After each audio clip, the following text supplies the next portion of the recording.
આથી પશુપાલન તથા ખેત ઉત્પાદન લેવા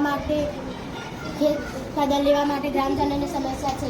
આથી આ સમસ્યાને ઉકેલ કરવા માટે અમે જણાવ્યું કે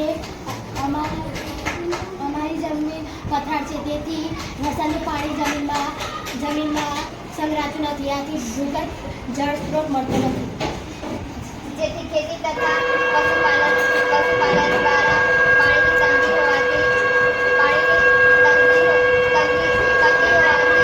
અમારે ઘણા પ્રશ્નોનો સામનો કરવો પડે છે. જેના કારણે અમારી ટીમને આઈડિયા આવી કે વરસાદનું પાણી સંગ્રહ કરીએ તો તે વિવિધ કામો ઉપયોગ કરી શકાય. આ માટે શાળા, પાકા મકાનો, ધાબા ઉપર ટાંકા બનાવવામાં આવે છે, જેથી પાણીનું શુદ્ધિકરણ કરવામાં આવે, જેથી ઘરકામ પશુપાલન દ્વારા ખેતીમાં તેનો ઉપયોગ કરી શકાય. આ પ્રોજેક્ટ આ અંતર્ગત છે, જેના કારણે ગામ લોકો તથા અમારી શાળામાં